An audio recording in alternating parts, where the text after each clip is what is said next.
लक्ष्मण की मृत्यु की खबर सुन क्यों हंसने लगी माता सीता। मित्रों, आज भी लोगों के मन में वाल्मीकि द्वारा रचित रामायण के कई अध्याय मन में बसे हुए हैं। उन्हीं में से एक ये भी था कि जब मेघनाद के वार से लक्ष्मण जी मूर्छित हो गए थे और यह खबर जब माता सीता के पास गई तो जोर जोर से वो हंसने लगी थी। जी हाँ, आपने सही सुना, अपने पुत्र समान देवर की मृत्यु की खबर सुनकर उन्होंने ऐसा ही किया था। अब इसके पीछे का क्या कारण था, यह जानने के लिए वीडियो के अंत तक बने रहिए और ऐसे ही एक्सक्लूसिव वीडियोस देखने के लिए हमारे चैनल द डिवाइन टेल्स के मेंबर बने।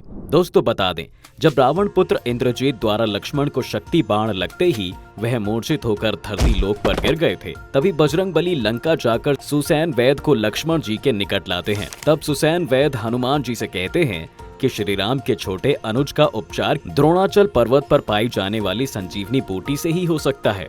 यदि सूर्योदय से पहले लक्ष्मण को संजीवनी बूटी नहीं मिली तो उनकी मृत्यु तय है। वहीं जब यह समाचार दशानन रावण की कैद में रह रही अशोक वाटिका में देवी सीता को हुई तो माता जोर जोर से हंसने लगी। इस तरह से हंसता देख वहां मौजूद राक्षसी त्रिजटा को बहुत आश्चर्य हुआ और त्रिजटा ने देवी जानकी से हाथ जोड़ते हुए आश्चर्य के साथ पूछा कि माता, लक्ष्मण जी तो आपके पुत्र के समान हैं और वह इस समय मृत्यु शैया पर लेटे हुए हैं, लेकिन आप यह बात सुनकर हंस रही हैं। कृपया आप अपने हंसने का कारण मुझे बताइए। राक्षसी की बात सुनकर देवी सीता कहती हैं, मुझे किस बात की चिंता है, स्वयं श्री राम तीनों लोकों के स्वामी हैं। उनकी गोद में उनका अनुज लक्ष्मण है और जो स्वयं श्री नारायण की गोद में है, भला उसे मृत्यु कैसे छू सकती है। जिस कार्य का भार पवन पुत्र को सौंपा गया है वह कार्य विफल कैसे हो सकता है। और रही बात सूर्योदय की, तो जब तक मारुति संजीवनी बूटी द्रोणाचल पर्वत से लेकर नहीं आ जाते तब तक सूर्योदय नहीं होगा। तीर लक्ष्मण को नहीं बल्कि स्वामी श्री राम को लगा है, क्योंकि स्वामी के कण कण में लक्ष्मण वास करते हैं और देवर जी के कण कण में प्रभु वास करते हैं। दोस्तों, अब जानते हैं संजीवनी बूटी लेने जाने से पूर्व संकट मोचन हनुमान और सूर्यदेव के बीच क्या संवाद हुआ था। पवन पुत्र ने बड़े ही विनम्र शब्दों में सूर्यदेव से विनती की और कहा, हे प्रभु, मेरी आपसे प्रार्थना है कि आप कुछ समय के लिए अपने इस तेज को समेटे रखें, क्योंकि आज आपके ही वंश पर घोर संकट छाया हुआ है।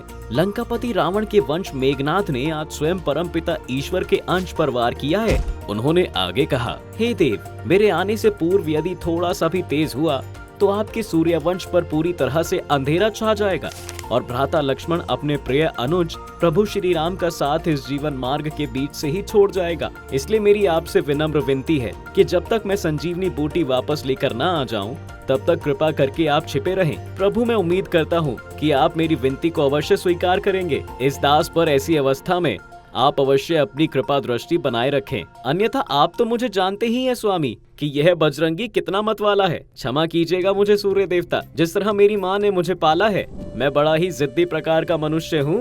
हनुमान जी विनती करते हुए आगे कहते हैं, हे प्रभु, यदि थोड़ी सी भी ऊंच नीच हुई तो स्मरण रहे, जिस तरह बचपन में आपको फल समझकर मुख में रख लिया था, कहीं वही प्रक्रिया में इस बार फिर से ना दोहरा दूं।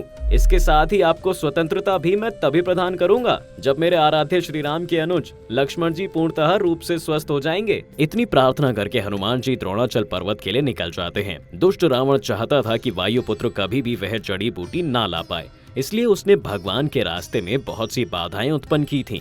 उसने हनुमान जी को रोकने के लिए राक्षस कालनेमी को भेजा था। कालनेमी ने बजरंगबली का ध्यान अपनी ओर खींचने के लिए रास्ते के मध्य में एक सुनसान सी जगह पर एक कुटिया का निर्माण किया और एक ऋषि का वेश बनाकर रहने लगा। अंजनी पुत्र को बीच राह में प्यास लगी तो उन्होंने उस कुटिया की ओर देखा और वहीं रुक गए। उन्होंने उस कालनेमी राक्षसी रूपी ऋषि को प्रणाम किया और पीने के लिए जल मांगा। यह देख उस ऋषि ने अपने कमंडल की तरफ संकेत किया। जल देखकर पवन पुत्र बोले, परंतु ऋषिवर, इतने जल से मेरी प्यास नहीं बुझेगी, आप पास के किसी जलाशय का रास्ता मुझे बता दीजिए। ऋषि ने उन्हें पास के एक जलाशय के बारे में बताया, जहाँ पहुंचकर बजरंगबली ने पहले तो जल ग्रहण किया, फिर वहीं स्नान करने लगे। स्नान करते समय उनके पग को एक जलचर मगरमच्छ काटने लगा, जिसका जबड़ा उन्होंने अपने हाथों से फाड़ दिया। मृत्यु के पश्चात वह मगरमच्छ एक अप्सरा में परिवर्तित हो गया। उसने प्रभु को प्रणाम किया तथा इस श्राप से स्वतंत्र करने के लिए धन्यवाद भी किया। दोस्तों, वहीं जब हनुमान जी वापस जाने लगे तब उस अप्सरा ने उन्हें बताया कि कुटिया में मौजूद ऋषि एक ऋषि नहीं बल्कि रावण द्वारा भेजा गया राक्षस कालनेमी है।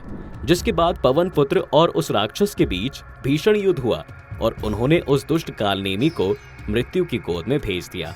वैसे मित्रों, अब आपके मन में प्रश्न ये जरूर उठ रहा होगा कि आखिर यह कालनेमी था कौन। हिंदू पौराणिक ग्रंथों के अनुसार कालनेमी मायावी राक्षस था जो रावण के दरबार में अहम मंत्रियों में से एक था। वह मारीच नाम के मायावी राक्षस का पुत्र था जिसे अपने बुरे कर्मों की वजह से राक्षस और दुष्ट जीवात्मा की योनि में बार बार धरती लोक में जन्म लेने का श्राप मिला था। उसे हर बार भगवान नारायण के अवतारों के द्वारा मृत्यु प्राप्त हुई थी। सतयुग में कालनेमी समुद्र मंथन से एक भयानक क्रूर राक्षस के रूप में प्रकट हुआ था जिसने अपनी शक्तियों से देवराज इंद्र का सिंहासन अपने अधीन कर लिया था।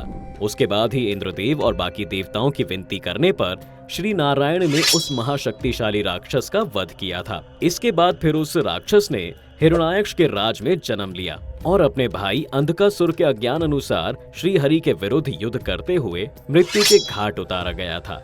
त्रेता युग में कालनेमी के साथ क्या हुआ था यह हम आपको पहले ही बता चुके हैं, इसलिए अब द्वापर युग में जानते हैं कालनेमी के जन्म की कथा।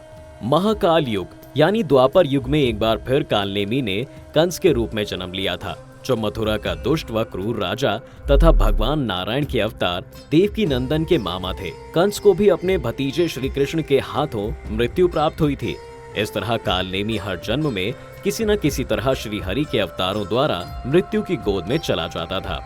तो मित्रों, आपने जाना कि लक्ष्मण जी की मृत्यु का समाचार सुन क्यों हंस पड़ी थी देवी सीता और कालनेमी के सभी जन्मों की कथा। यदि आपको पहले से किसी भी बात की जानकारी थी तो नीचे हमें कमेंट करके जरूर बताएं। आज की इस वीडियो में बस इतना ही। हम उम्मीद करते हैं कि हमारी वीडियो के जरिए आपको कई सवालों के जवाब मिल गए होंगे। अगर ये वीडियो आपको पसंद आई हो तो इसे लाइक और शेयर जरूर कीजिए। अगर आपने हमारे चैनल को अभी तक सब्सक्राइब नहीं किया है तो जरूर करिए। इसके साथ ही मुझे दे इजाजत। इस वीडियो को अंत तक देखने के लिए आपका बहुत बहुत शुक्रिया। और हाँ, अब हमारी सभी वीडियो फेसबुक पर भी आप देख सकते हैं, जिसके लिए आपको हमारे फेसबुक पर द डिवाइन टेल्स के पेज को लाइक और फॉलो करना होगा।